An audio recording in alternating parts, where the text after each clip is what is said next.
All right, a school district in Missouri now is implementing a 4-day school week for the beginning of the 2023-2024 school year.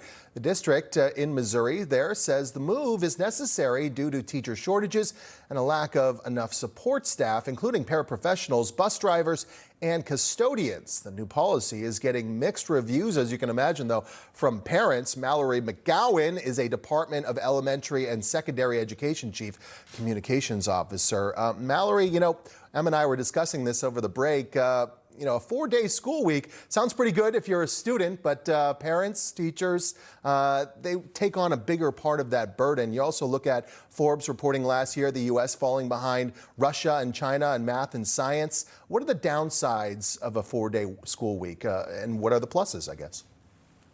Yeah, here in Missouri, we are a local control state. So this is a law that was put into place all the way back in 2009, actually, coming out of that recession, looking at different ways that school districts across Missouri could work to save money and cut costs where they could.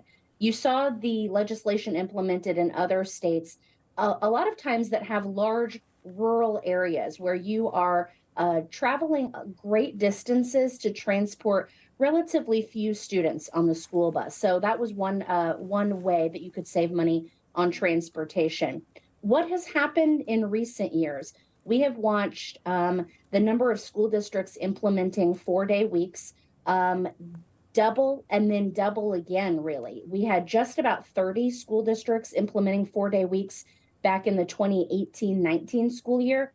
That number this current school year is all the way over 140 school districts. So the news that you are referring to is Independent School District. They will now be the largest school district in the state of Missouri who will begin implementing that 4-day calendar next school year. So what's the reading on the ground there in Missouri? Are folks in favor of this, or is there a legitimate pushback to this and say, parents saying, I can't take care of my child on that extra day of the week. We have to take that into account. And will there be learning loss here? Sure. I think that what every community has to do is really engage the stakeholders, their staff, their families, students, and really understand if that is an option that their community and the capacity within their community can support. There are communities in our state who love it, and there are others who have just begun adjusting to this, really just seen a rapid uptick in 4-day school weeks in the last couple of years. So our department is in the very early stages of studying how 4-day school weeks impact student learning and student achievement. It's obviously going to take some time to conduct that study. We will need really uninterrupted learning time, and we obviously haven't had that in the last couple of years with all the interruption the pandemic has provided. But we really need to closely look at that. And so that's why from a State Department perspective, we really encourage school leaders to talk with stakeholders, get community parent input, and then really be mindful about what they're doing on that 5th day, because that can vary across the board. It doesn't always mean school is shut down and that there's no activity happening. That is the case in some districts, but in some places, it can also mean that all of those professional development days or meetings that teachers have to have that they're normally doing within the course of an average school day, all of those are saved to that 5th day. So IEP meetings, data collaboration with colleagues, et cetera. And it really provides more of an uninterrupted school day on the other 4 days. That's what some of the proponents would tell you.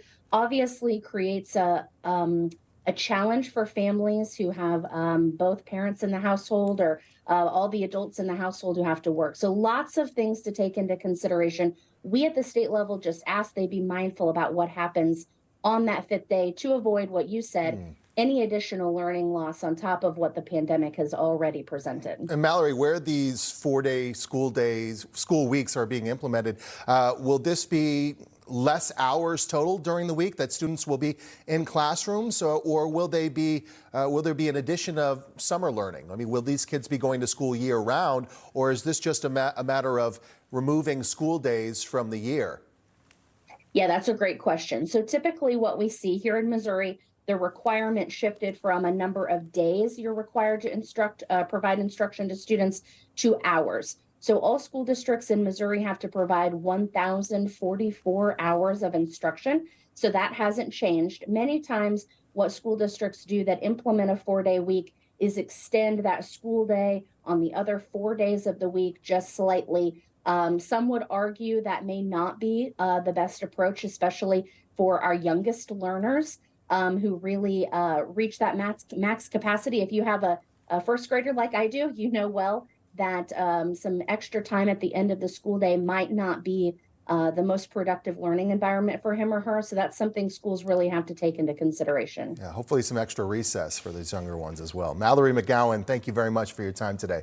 Happy New Year. Same to you.